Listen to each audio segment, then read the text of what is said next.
Hi, my name is Rani Vidusri. My method number is DPL50103. I will explain about our background of the port of Tanjung Pelepas, which is PTP. It's the fastest growing container in Port Malaysia.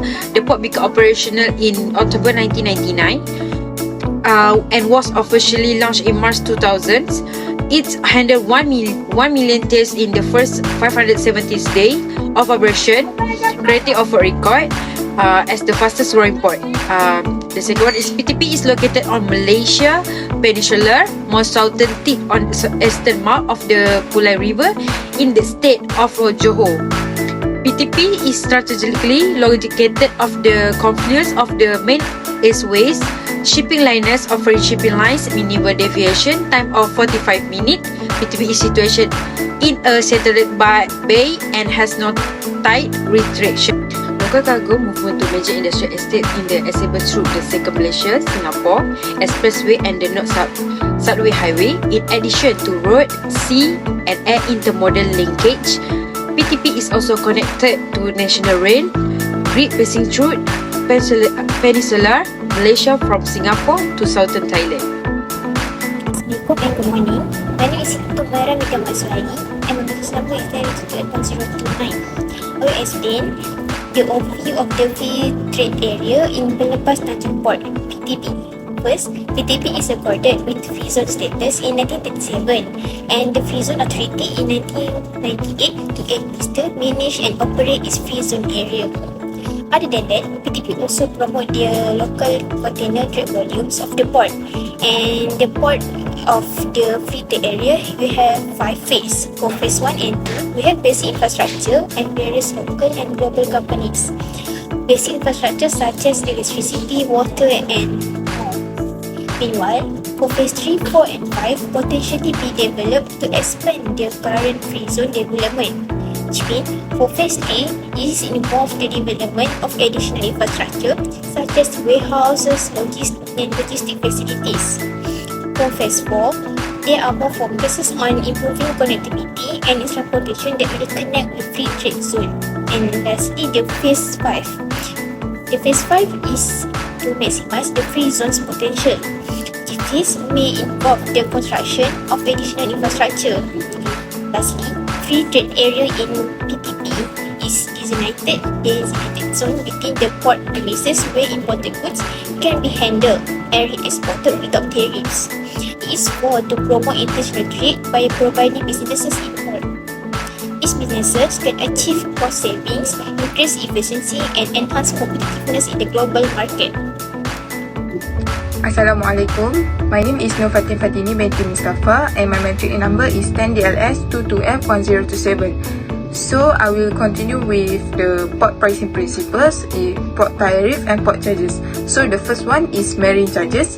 So the marine charges is based on per call basis and LOA of each vessel. LOA means that the length overall.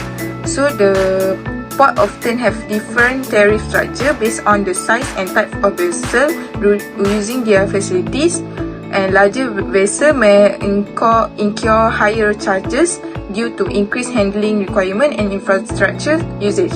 For example, as you can see at the table beside me, so for the vessel with 100 meters and below length, so for the first 6 hours it will be charged for 3,450 ringgit. So, but for the next hour, it will charges for 115 ringgit. So, and the next one is they also have between. So, for example, between 200 meter and 250 meters. So the first 6 hours they will be charged for 18,400 ringgit. And for the next hour, we will charges for 920 ringgit. So, and last one is for any length exceeding for 450 meter. So, for the first 6 hours, it will be charges for 33,350 ringgit. So, for the next hour, it will be charges for 3,450 ringgit. So the next port tariff is according to the cargo types and handling. So different types of cargo, for example, such as container, bulk cargo or liquid cargo, may have vary tariff rate based on their handling complexity or storage requirement and equipment usage. So as the table stated, they have three size according to the container, such as 20 feet length, between 20 feet and 40 feet, and 40 feet more than 40 feet length. So each of the price for according to their length is different. So as example, I take the dangerous good in local. So for 20 feet of length, dangerous good, they have charged for 340 ringgit, and for between 20 feet to 40 feet length, they have charged for 520 ringgit, and exceeding to 40 feet length means more than 40 feet, they charge for 535 ringgit.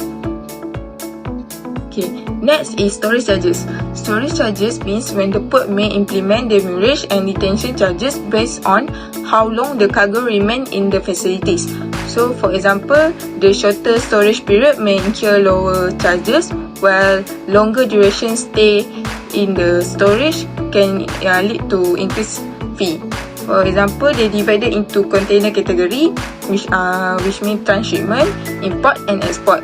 For transshipment, the start date at when the container discharged from the vessel, and end when the container loaded into the vessel. So for the import is start when the container discharged from the vessel, and end when the container get out with road or rail from the terminal, or from the terminal designated from free zone area. For the export is they start from the container get into the terminal from the terminal free zone area, and they will end at when the container loaded into the vessel. Okay, the last one is free zone and related charges. So in free zone related charges, they have chassis detention. So chassis detention, the charges are given according to their hour. So in the first 12 hours, the charges was free, will be given free. But if it exceeding to 12 hours, the charges will be 5 ringgit, and it will accumulate according to the longer the period stay. For example, if exceeding 36 hours, the charges will be 10 ringgit, and exceeding 72 hours, the charges will be 250 ringgit. So next is warehouse shunting, bay to bay within the same warehouse, which means they will move the goods within the warehouse. So for per move of the good, the charges will be 20 ringgit. And last is the stacker rental. Stacker rental, which means we rent a stacker to stack the goods. So per equipment or per hour of the parts, the charge will be given for 403 ringgit. Assalamualaikum warahmatullahi wabarakatuh. My name is Nurini Fatimi binti Muhammad Shaharuddin. My card matric number is 10DLS 22F1088.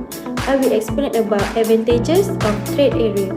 By enabling its members to focus on the production of goods and services, they are best at a free trade area foster economic growth by raising competitiveness and productivity. Because of the greater competition and easier access to bigger market, it encourages innovation and technological improvement. Because of more competition and lower tariff, customers also gain from lower cost and a greater selection of items. Next, for disadvantages, among them is the possibility of job losses in sector of the economy that cannot compete with import, resulting in joblessness and economic disruption in impact area. Concern regarding the loss of sovereignty may also arise from the necessity for nation to adhere to norms and laws governing external trade. In addition, other content that if the advantages of free trade are not dispersed fairly among many phases of society, it may worsen income inequality within nations. Lastly, there's the chance of becoming more reliant on overseas market, which make economy more susceptible to shocks from the outside world. The information that I got from trade area is Free trade zone, also known as special economic zones, are designated areas within countries where trade barriers such as tariff and quotas are eliminated or reduced to promote international trade and attract foreign investment. These zones often offer various incentives to business such as tax breaks, streamlined customer procedure, and infrastructure support. They aim to stimulate economic growth, create jobs, and enhance competitiveness. Free trade zone can vary significantly in size, scope, and regulation depending on the country and its economic objective. They has been established in many countries around the world, including China, the United Arab Emirates, and the United States, and play a crucial role in global trade and economic development. In conclusion, Tanjung Pelepas Port Malaysia operate a free commercial zone which is FCV within its premise, offering numerous advantages such as exemption from import duties and streamlined custom procedure. The port follow a transparent pricing principle for its tariff and charges, which are determined based on various factors like vessel size and cargo type. While the FCB brings significant benefit like stimulate trade and economic growth, there are also challenges such as increased competition for a local business and potential revenue loss to the government. Overall, the free trade area of Tanjung Pelepas Port play a crucial facilitating international trade and fostering economic development, albeit with certain drawbacks that need carefully management.